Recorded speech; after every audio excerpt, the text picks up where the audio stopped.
in my circle? Who the one who be the snakes? Who gon' fold up under pressure? Who gon' understand the stakes? Who gon' wait to get their food to try to take from off my plate? Who the love? Who gon' understand I'm hurt? Who gon' love me unconditionally and try to make it work? Who gon' party once I'm gone and shed a tear once I'm in dirt? I ain't asking for too much, I'm trying to understand my worth. Welcome to the next episode of Give Me My Crown podcast. Give Me My Crown podcast. We back at y'all. My name is Antonio. My name's Keith. And we got a guest speaker in the house today. What's up, y'all? Calvin Davis. Guest speaker. Hold up, man. He's one of the boys, man. This is Davis, Captain. The air's different up there, Davis. Let's go. So, as y'all know, college football started this week. Actually, it started last week with a few games, but it really got into full effect this week. So, kind of want to go over kind of what we saw during week one and what we think is going to happen moving forward. What players we seen that obviously had great weeks, what players didn't, and kind of just a full recap from our perspective of week one of college football. So, as we know, there was a lot of big games yesterday. First game, start back Thursday. First big game was Thursday with Colorado and North Dakota State University. So what do y'all think? What do y'all think about Colorado this year? Defense trash. I'm gonna say it. Like, I agree. They were out there looking at the receivers catch the ball. Like, they had some big plays, but mostly, it's gonna be Shador, Travis Hunter, and Horn out there doing their thing. I agree. I also think their running back, I think he can be good, but he did not show you didn't see any flashes from him in game one. Well, you know how that running back position works in the first place. You got to have a line. That's true. And they was failing both of them brothers back there. So yeah, the line does look a little bit better than it did last year. Not a whole lot, just like a tad bit better than it did last year. Because last year the line was horrible. This year is just bad. All that hype that they got. I mean, last year I understand they had a lot of hype because it was Deion and all this other stuff. But on this level of play, D1 level of play, you gotta be efficient. You gotta definitely. You gotta be consistent. You can't be perfect, but you gotta be on a whole nother level of play and energy. And I just felt like they might have the first couple of snaps, couple of series, they were okay, but then they still did not follow through with the basics and their blocking schemes. Yeah. It just looked like they didn't do anything all summer. Yeah. Yeah. Do y'all think when it comes to them, how far what do you see their record being this year? Do you think first of all, do you think their record will be improved from last year? And if so, how much better? Do you see them as a 7-win team, as an 8-win team? Do you see them as a top 25 team? Anson, I'll let you go first. Top 25. I You think think top 25? Right there at the, like, somewhere between 23, 25. So I think their success is going to depend on how healthy Travis Hunter stays. Because him playing almost over 90% of the snaps on offense and defense, I don't know if that's sustainable through all four or through the full season. But obviously, when it comes to defense, you want him on the field guarding your best receiver. And then when it comes to offense, he's your best offensive weapon. So it's kind of like, all right, you need to give him a break, but at what point do you give him a break? Or when you play teams that are not as good, do you sit him on one side of the ball? Or how do you handle that from a coaching standpoint, knowing he is essentially a difference maker on both sides of the ball? You have to, in my opinion, gas him out on one side or the other. Yes. If he's on offense, put that safety up there, put double coverage on him, and make him work. Start wearing that gas tank out. I mean, his biggest rest is going to be at halftime. Whatever magic they give this man at halftime, like Space Jam, that man, them cartoons got water and they thought it was magic. They do the same thing to this guy and he starts over. So him overall, his mentality is just straight up grind. So Yeah. a Yep. coach is going to have to double cover him on offense whenever they're on defense, like the other teams on defense. But then when he's on offense, whenever another team is on offense, they're just gonna have to stack his side or something, or just go Yeah. opposite of where he's at. But then you're really saving him if you don't go at him. So he's Yep. really Because getting you're safe. not wearing So them out. exactly. I So think. somebody's gonna have to work. Yeah, I think that also. I also feel like if they're going against a team that does not have a strong receiver, kind of rest Mhm. him on defense when you can, when you don't have him out there guarding a top receiver. Because the first game, obviously, he's guarding Trey Lance. I think it's Trey Lance's little brother. Is the receiver was number 5. That's who he was guarding, and he's in FCS. He's one of the top receivers. So I think you have him on there then. But when they play certain teams, if they don't have top receivers, I think that's the time you give him to rest at least on defense. But that's So my their point, though, strength of right? schedule. Um, let me tell you my opinion about their record. So their strength of schedule, based off of where they're at, I would say is like a C. They have they're going to have some ups and downs because they don't have some strong points, and obviously they have some key players.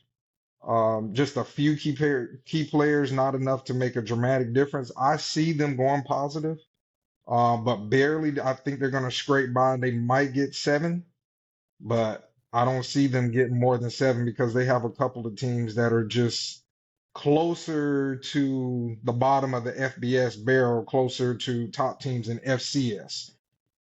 So, Yeah, well, I think their problem is towards the end of the season, their games get really tough, especially mhm. depending on how those teams fare out because they got Kansas State, they got Arizona, and Arizona guy from Arizona just shoot 10 catches, 304 yards, and what 3 touchdowns yesterday. Yep. Then they Right. got Utah, who's always quietly good, even though they've not been to a national championship. But Utah has consistently been a 9 or 10 win team over the past couple of years.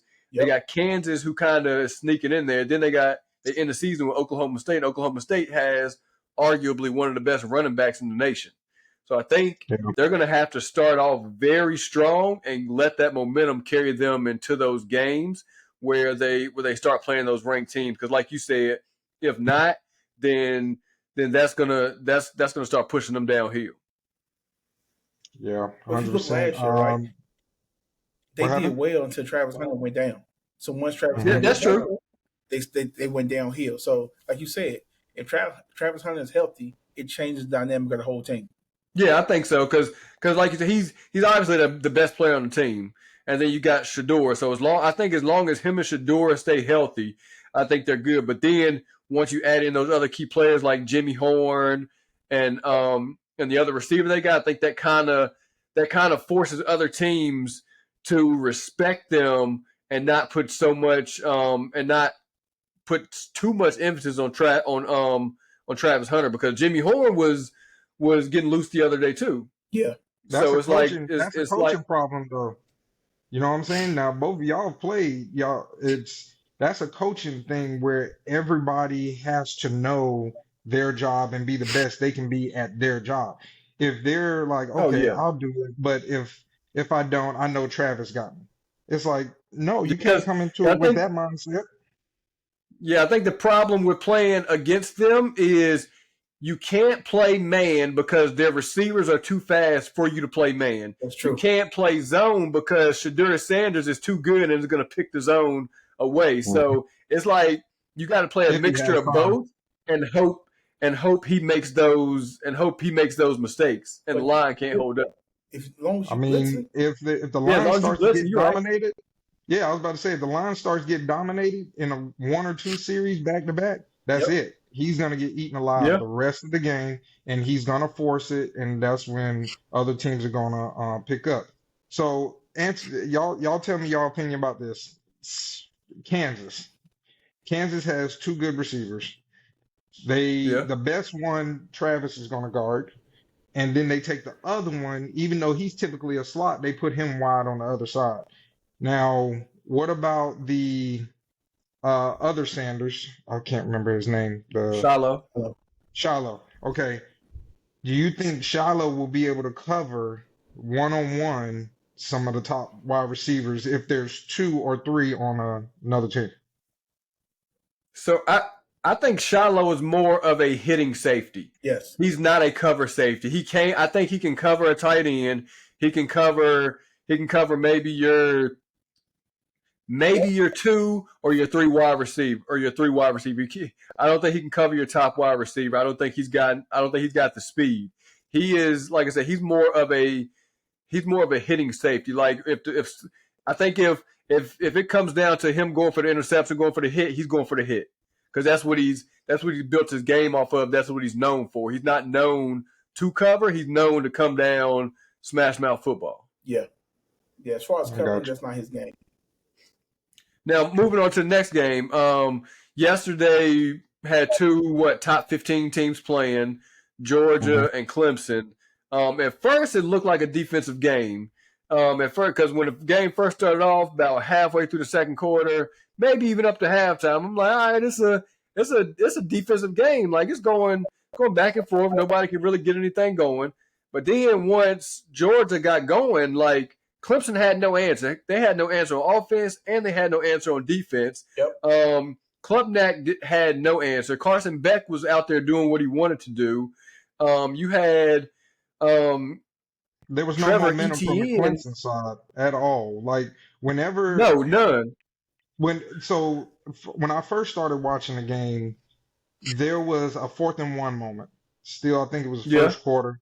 And when Clemson did not go for that 4th and 1, even though it wasn't even a whole true 1, it might have been a 1.5, maybe something way less than that, and they didn't take that. Yeah.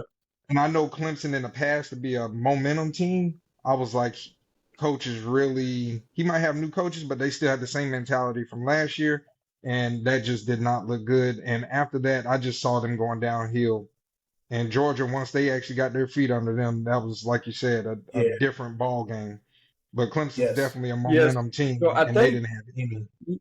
Yeah, I think another thing with them is Trevor Etienne is not their number 1 running back, it looks like, as of now. It looks like, or at least yesterday, they were leaning more towards Robinson yesterday than they were Etienne. And Etienne left Florida to come to Georgia to be their number 1 guy, which obviously at this point is not happening. Because if you got Robinson coming out like that, and if he's playing consistently like that, Trevor Etienne's minutes are going to start getting less and less, unless they kind of incorporate him in there to keep them both healthy.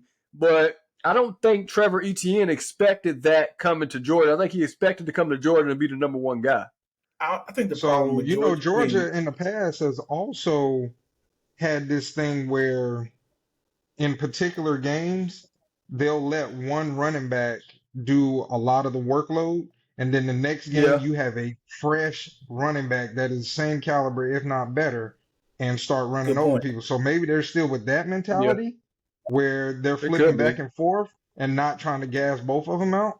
But that's the only thing I could think of, because just like you said, they brought him up there for a reason. But based off of Florida history with their running game, unless they're in a championship game, that's the only time they gas both of them 100%, trying to wear out another team's defense. Yeah. Other than that, they typically, just from my observation, they'll use one game, use the other one, and flip roles, knowing that they have those weapons. Because you got to remember, Kirby came from Alabama, and that's what they used to do at Alabama. They'd have 2 running backs at all times to just keep going. Yeah. What was you going to say, Anson? I'm going to say, first of all, he's going to plug Alabama. But secondly, I think the thing with Georgia, Georgia's going to be a juggernaut. They're going to be who they are.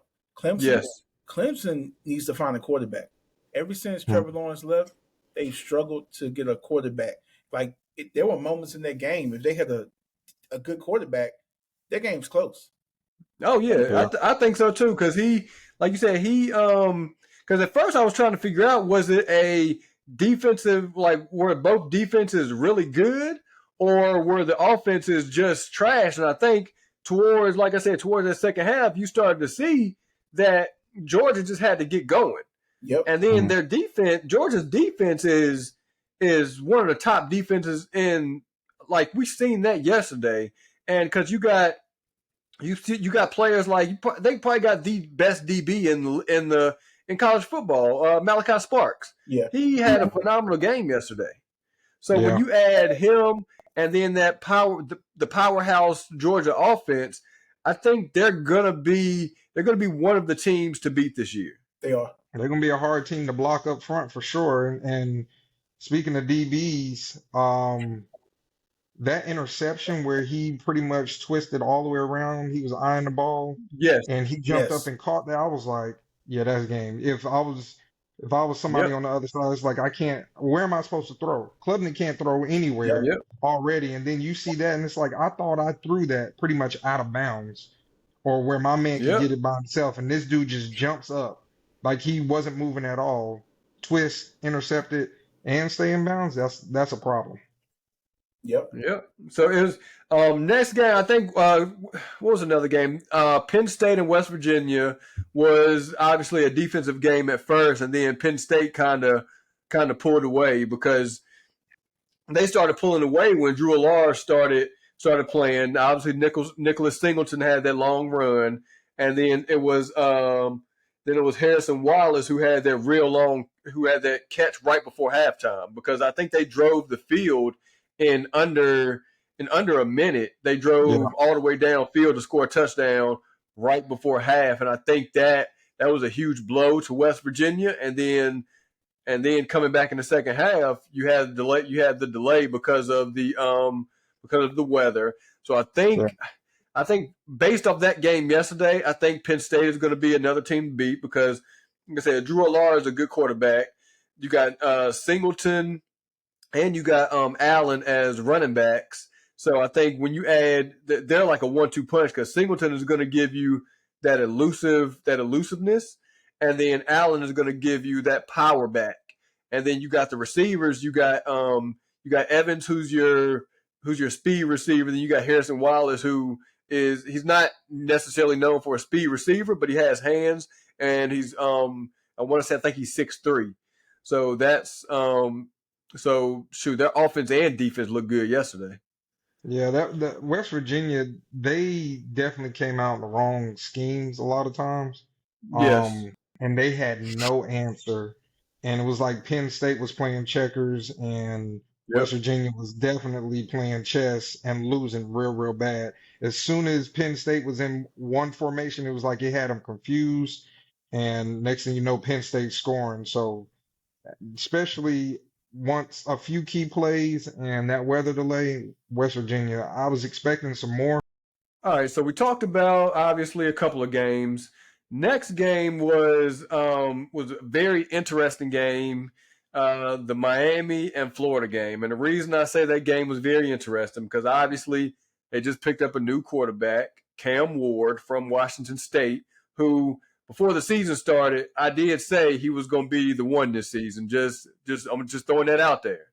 But Cam Ward he started off slow, and then it's like once he threw the interception yesterday, he took off. He looked poised. He looked relaxed.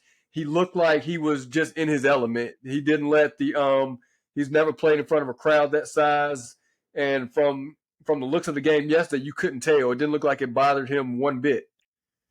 Florida definitely has rebuilt a good bit. I will give them that credit. But that's about the only credit I can give them. And from being an SEC school and from where Miami was up until now, you can tell who actually has done the right things.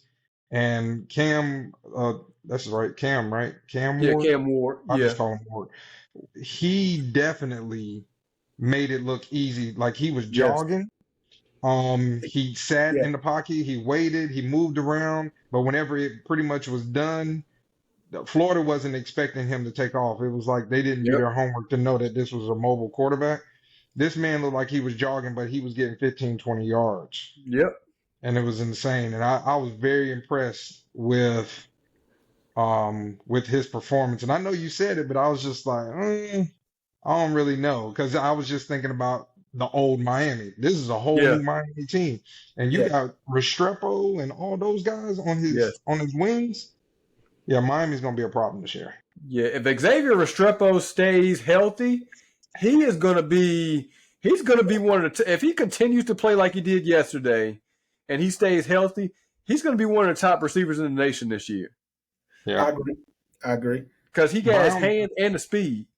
Yeah, Brown Jr. He also is a good one. I'm not sure of his classification, but he was a great addition to that. But Restrepo, he stepped up and just Yes. anything that was coming his way. That was an amazing catch up the middle of the field that one play, and I was Yep. just like, yeah, that right there is a dagger into a defense. Yep. You know what? The game was good, right? Cam Ward looked great. You know, he was out there jogging. I want to see him run full speed in the real game. But what I was excited about was the end of the game. DJ. Yeah. I was Florida. I'd have played him the whole game. I think it'd have been Yeah. Well, I think one of their problems was deciding who was going to be their starting quarterback. I don't think because I believe they came into this game planning to run a 2-quarterback system. Yes. I think the plan was to pretty much sit him his whole freshman year, like Reggie, Okay. because they didn't want to put him in the game. But then when it got out of hand, it's like, you know what? Let's see what we got. Throw him in the game. And it's like, okay, you got Miami. Like, we got to keep our starters in the game because he may bring this team back.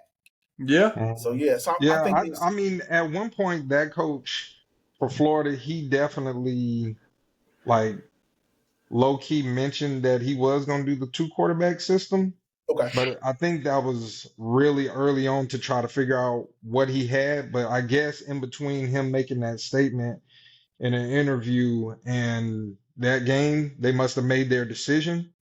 But the way he came out there, he might want to reevaluate because Yeah. he walked them right down the field and scored. With no issue.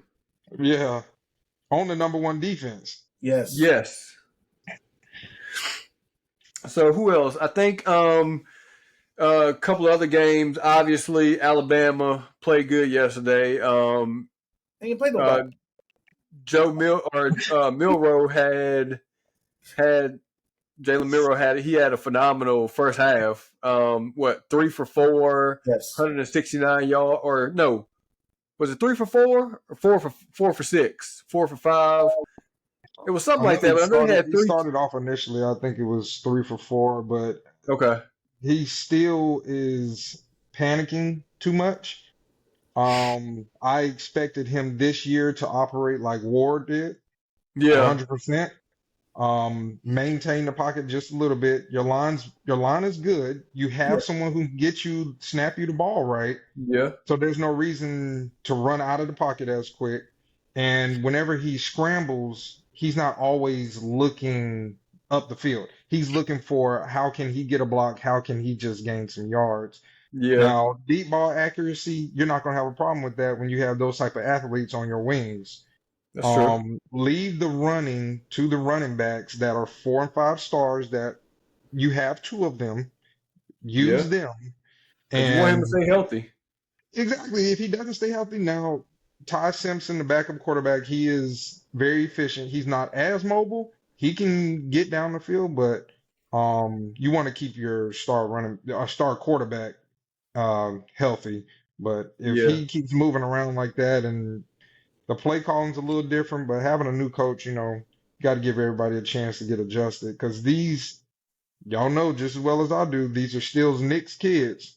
Yeah. Yeah. For the next maybe 2 seasons, unless something crazy happens in the transfer portal. But these are Nick's kids. So they obviously blowed them out, but it's still the next 2 weeks are gonna make a big difference on whether they are, because going to Wisconsin, never been that far off like that. Yeah, traveled for other stuff, but never been to Wisconsin, and obviously you got that Georgia game the week after that. So we're gonna find out what he stands for. What do you see Alabama finishing the season at? Top 5, top 10? I think they'll be top 10. It's very tough to call. I can see if they get their feet going, get their feet on the ground and moving like Georgia did, even though it only took Georgia just like one half of a game, and they get their feet moving real quick, like I could see them being top five. Um, it's just interesting. It's going to be an interesting call, or hard to make that call right now, just because of the new play scheme that this coach has and the mindset. He's more of a, yeah, I'm about business, but I want my players to be happy. Okay. Yeah. So, But one team that disappointed me yesterday, and I think is going to be, I think it may be an issue for them in the long run, unless they start clicking on offense, is Michigan. Yes. Michigan did not play good yesterday. Alex Orji didn't start at quarterback. They started the other guy. And then Donovan Mitchell did not have a good game at all. I want to say he had less than 50 yards rushing. They lost a lot of talent, though. They did. But they also picked up a lot of talent. Their defense won them that game yesterday. Their defense is a top tier defense. Yeah. But then when it comes to offense, I think they're going to have to find their way on offense to compete with some of these bigger teams that has a high powered offense, because they played Fresno State. But they got allegations hanging over their head. You know, that stuff. That's true. Sometimes, you know. mm-hmm. That's true. But yeah, I didn't see much in that game that really just sparked. It's like they played they played a not top 25 team, a non-top 25 team, and they like I said, they looked horrible. Yes. I mean, Ohio State, even though they blowed Akron out, do y'all believe out of the big three, and the big three being Ohio State, Penn State, and Michigan, do y'all see Penn State being able to beat Ohio State this year? Or I think that's going to be determined more throughout the season, because I think it depends on who stays healthy and who gets the hot hand, because they both have great offenses and they both have great defense. I think Ohio State's defense is better than Penn State's defense. But I think on the flip side, I think Penn State has better players on defense than Ohio State does, if that makes sense. Yeah, that makes sense. I think when it comes to Penn State, right, I say this all the time, Penn State can literally run the ball every single play. Yes. They will get pass happy. No, yeah, keep running the ball. Swap running backs out and just keep working the field. Run the clock, tire out Ohio State's defense, and they will win. But yeah, because they got two good running backs. Yep, they're gonna get in that game and try to throw the ball. Yep. And then they got like I said, they got a great defense. So I think their defense can at least compete with Ohio's offense. Yeah. Now another game, I think who had the best, I think the quarterback that I seen play the best yesterday was probably Tennessee's quarterback. They won't play nobody though. I know that, but still, but even though they're not playing nobody, did you see the dimes he was dropping? Oh, yeah, he was. Yeah. So I mean, even dropping some dimes. No matter who they're playing, if you're throwing dimes like that, like you gonna if you throw them like that against nobody, obviously you still got to get the time and the player difference. Yeah. Still. But he looked amazing out there. Man, listen. Yeah, he did. If you put us out there against some third graders, we're gonna look great too, right? No offense to Chattanooga, no offense, but that's what it was kind of like, man. At halftime, I'm like, yo, it's 3 minutes left to go in the second quarter, and they got 45 points. I'm like, hey, go for 100. Yeah. Yep. Speaking on smaller teams, South Carolina struggled with Old Dominion. They almost lost to Old Dominion yesterday. Old Dominion would have won if their quarterback hadn't had Butterfingers and he fumbled. Yep. And so, I mean, some of those teams, they definitely they have the capability, but Chattanooga wasn't going to stand up to the way he was throwing that ball like that. Another team I think that's obviously started off in the top 25 that's going to drastically fall is Florida State. Okay. All right. What's his name? DJ Ukulele? No. Did not look good. after seeing him play this game, I'm like, I see why why this is his third school in the past 3 years. Why he keeps starting? I don't know. Like this They're dude going can't off of throw the ball. stats. They're going off of stats. I mean, What stats? he was I don't know. I guess just whatever he's making in practice or something. Okay. But he comes in. He transferred. Obviously, he played with his brother at Oregon State, and then now you transfer back to the ACC. And I think they're just going off a name or something like that. What he did whenever he was coming out of high school, Yeah, because DJU is not like that. Even when he was in Clemson, they benched him the last part of the season. He got good off of 2 games when Trevor Lawrence was there. Yeah. Mm-hmm. And he had very high hopes coming his first year starting at Clemson, and he did not live up to the hype at all. Yep. Well, another game. Now Monday they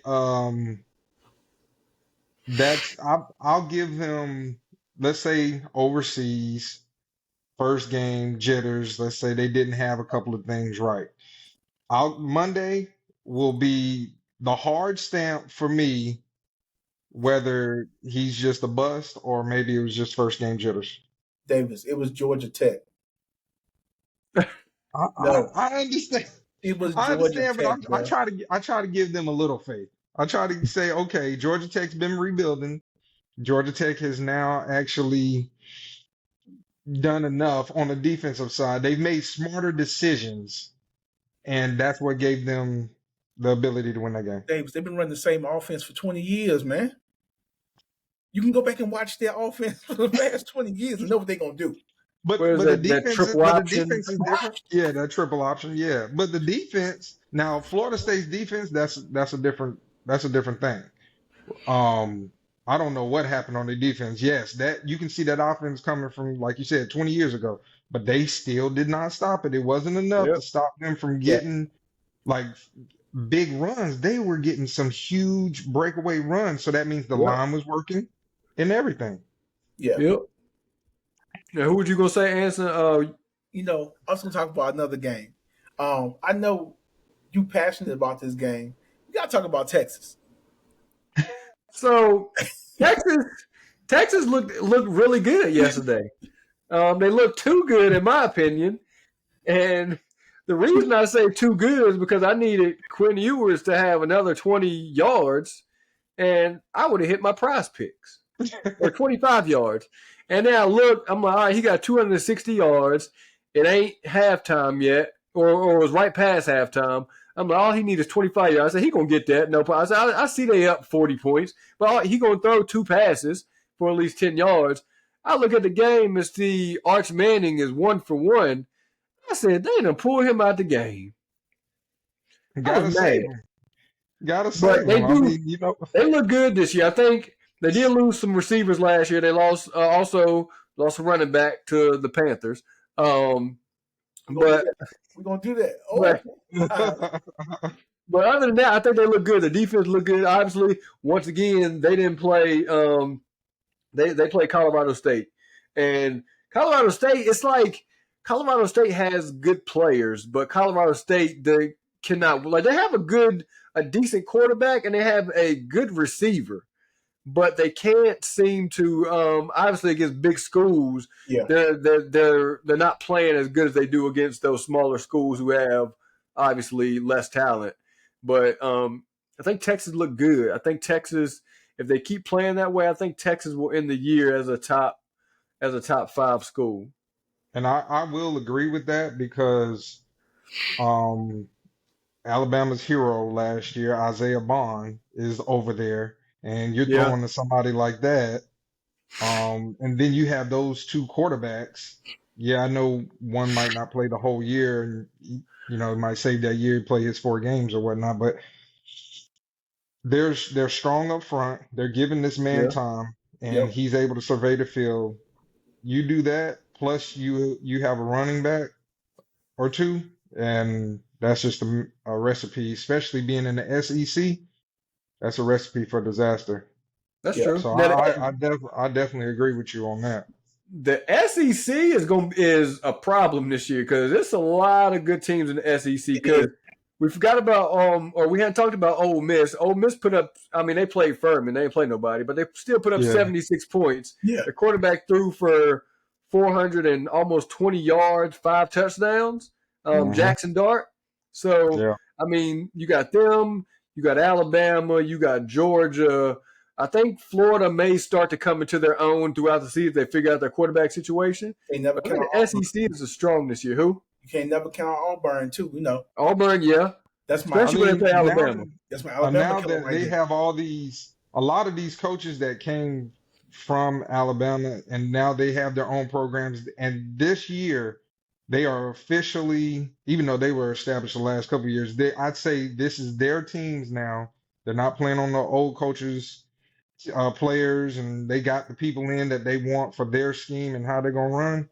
Ole Miss is a nightmare because I call him the Mad Hatter because that man can come up with some wild plays, and before you know it, somebody's wide open downfield, and you didn't even have to do the flea flicker. Yep. So you got that plus just stout people on these lines at Texas, Georgia's, and their defensive ends are unreal. Yeah, and no division lines. Y'all have to remember that a lot of these division lines for ACC, SEC, places like that have gone away. Yeah. So it's definitely gonna make it interesting. LSU. Oh yeah, LSU. Yeah, LSU. Yeah, they play tonight. Yep. They play. Who do they play? USC. Southern Cal. Okay, yeah. Yep. Yeah, I don't think USC is going to be that good this year.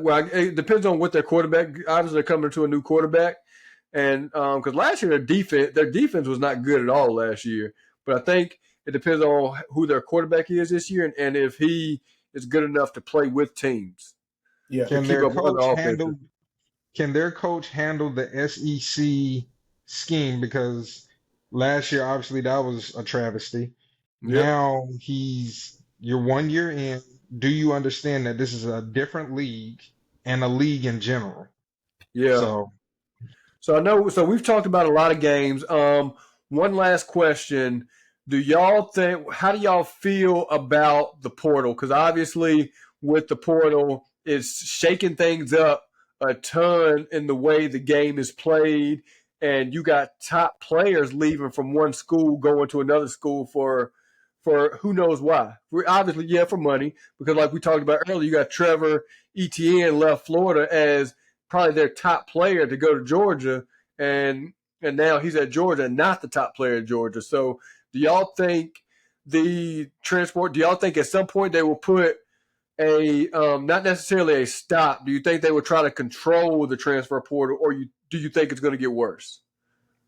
In my opinion, I believe they should be allowed to, because we have to remember, even though these guys are 6'7", 240, running 4.240s, all this type of stuff, they're still kids. They're still 18, 19-year-olds. So NCAA needs to make sure that they don't forget that they are young men, kids that are supposed to be getting an education first. So let them transfer at least just twice in their entire 4 years. And for grad school, just leave that where it's at. But hopefully they change it for the sake of trying to allow these guys to force them to stay at a school to get a better education, because that's what you're supposed to be going for in the first place. I don't think it's going to change. I think it's going to get worse. The NCAA did not want to go to this, but now they realize how much money they're making off of this. Think about that. Oh, yeah. Okay, I'm on Alabama's team this year, jersey sales. I swap to USC next year, jersey sales. Like, they're profiting off of these, still profiting off the kids. And with the NIL deals, if you offer me more money, I'm leaving. Think about that. Arch Manning is sitting on the bench making $3 million. Yep. That's insane. I agree. So I'm just saying, like, everything's about money. It's going to get worse. Yeah, I agree I think Davis had a good point to, like, limit them to 2 transfers. I would even go as far as saying maybe even 1, like 2 from, if you go from a FCS to an FBS, like, you're allowed to do that, but then you're allowed to transfer from one FBS to another FBS one time, because like you said, if you don't, for one, you're not. It's going to be hard for these teams to. Which I mean, I guess it could be. Some people could look at it as a good thing and a bad thing. It's going to be hard for these teams to consistently win championships because there's no camaraderie on the team. There's no they're not gelling with each other because you play with two top receivers this year. Next year, either the quarterback or both receivers leave, go to different schools. Now you're having to learn a whole new set of players. Yep.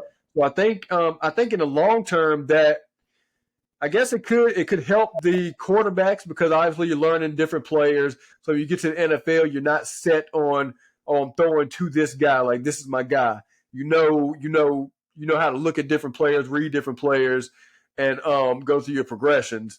So, but like I said, on the flip side, you don't have that camaraderie when it comes to playing with the same teams and the same players year after year. You know what? I know a lot of guys, they have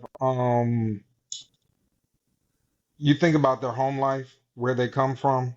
So when they start getting $100,000 thrown at them, and they didn't have maybe but 1,000 or seen only 1,000 one time from a refund check, if they got that, that changes the aspect too, which goes back to what Anson was saying with the money, the NCAA and the money and all of that. And then businesses, there's a whole nother topic. Businesses saying, "Oh, we're gonna sign you. We're gonna give you X amount of thousands of dollars to basically catch the ball, run the ball." Oh, Texas is calling. You know, Texas got big money. You know, they got TV time and all that type of stuff. So that's gonna make a big difference too. It's like, we'll sign you. We'll stick with you all the way through your college career. You go to a bigger school that's on TV every Saturday. Now you're like, oh man. So that makes a difference, I think. Yeah, I think that's a good point. I think we go ahead. I'm saying I end with this. I think the whole thing is equivalent to the one and done rule in the NCAA basketball, right? That's true. When it happened, right? Everybody was all for it. Then they saw like the teams, they get all these 5-star athletes coming in and they still can't win. I'm a Duke fan. Look at Duke this year. Duke should win national championship in basketball, but they don't have team chemistry because it's 1 year. Yeah. And, to me, that's the same thing with the NIL deals and the transfer portal. It's the same exact concept. Yeah, I agree. I think making that's a good point. individuals instead of team type of play. So I think that's a good comparison. But I think we gave a lot of our feedback off this first week. We're gonna try to come back every week to give updates of the college week that week. Obviously, some weeks you're gonna have more high profile games than others. So definitely we're gonna try to keep this going, try to keep it updated as far as what is looking like throughout the college season. And also if you have some big changes, if somebody who's a number 1, number 2, number 3 team loses and drops significantly, or somebody who's not ranked coming to the ranks. So I think it's been fun, and we're definitely going to, like I said, try to keep y'all updated, because like I said, it's college football season. The best football that you can watch. Yep. And Davis, we thank you for coming on. And as we always, no problem. As we always say before we get off of every podcast, this is more than a podcast. We handing out crowns. Hand them out. Who the lover, who the hate? Who the realest in my circle? Who the one who be the snakes? Who gon' fold up under pressure? Who gon' understand the stakes? Who gon' wait to get they food to try to take from off my plate? Who the love? Who gon' understand I'm hurt? Who gon' love me unconditionally and try to make it work? Who gon' party once I'm gone and shed a tear once I'm in dirt? I ain't asking for too much, I'm trying to understand my